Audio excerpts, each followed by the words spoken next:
Hey, Lauren here, wanting to talk to you today about how to make sex fun and exciting.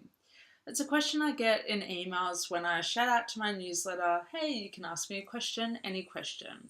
How to make sex fun and exciting and thrilling in a long-term relationship. So being in a long-term relationship doesn't have to spell sexual boredom. We need to remember that our identity shifts and change throughout our relationships, and that this is a good thing because it means that change is on the horizon and your sex life is included when I say that. So here's my best tips on how couples can shake it up when sexual boredom has taken hold.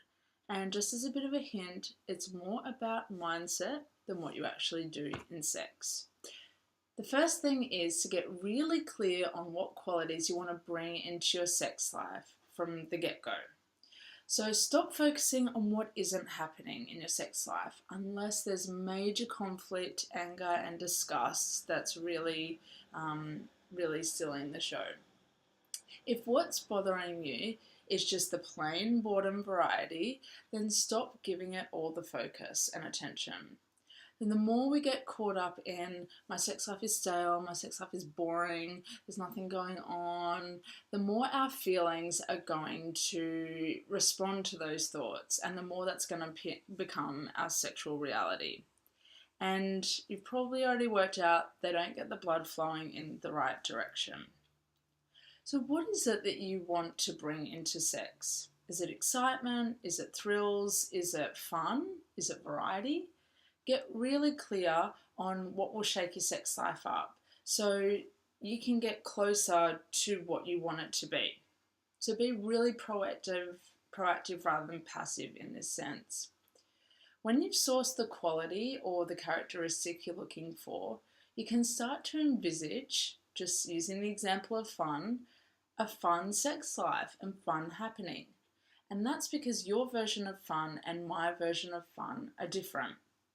So fun for me in sex means that we have a laugh, that we make eye contact, we get cheeky, there's this kind of a sense of spontaneity, and that we embrace all sorts of movement that embodies sex that isn't perfectly curated.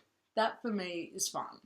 So fun sex for you though might involve toys or a new location or having a sense of thrill before sex gets started. So doing something exciting that brings your heart rate up. So know what the quality is first, and then and what it means to you, and then you can actually bring it into your real sex life. Start making it happen. The second thing that you can do is to speak to the quality that you called in when it happens. So if fun actually happens in sex, then make sure that you say that sex was fun, or sex was fun tonight.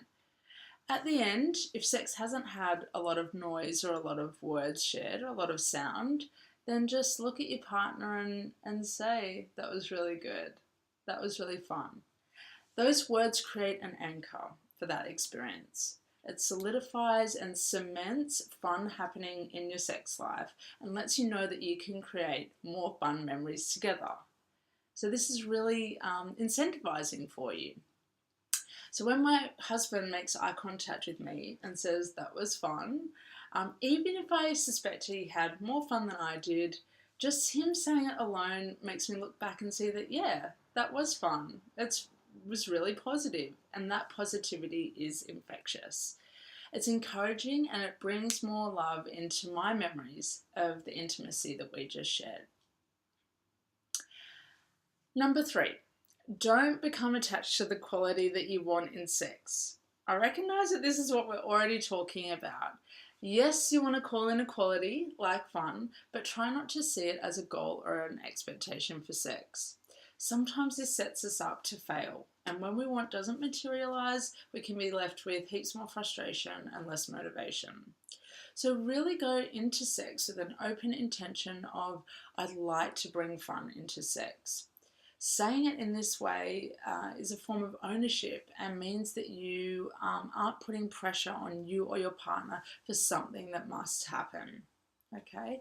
It's something that you'd like to happen, but it's not an absolute requirement. Don't hang your sense of happiness on this thing happening.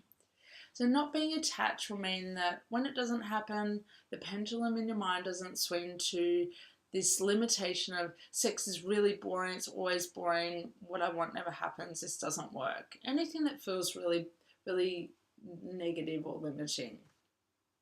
So it keeps you in a more sensitive mindset that's comfortable with things not always having to go a certain way. And it's easy to become black and white and to see things as polar opposites when we feel frustrated about sex. So just be okay with sex having a sprinkle of fun, not being fun necessarily from start to finish. So bring that bar down, bring those high expectations down so that you can invite more possibility into your sex life and you can feel more relaxed and more open about it. So sometimes the twist is that the mistakes and the side steps and the awkwardness and the squishy sounds actually are what makes sex fun and make us giggle. And what do you know? You're suddenly having fun.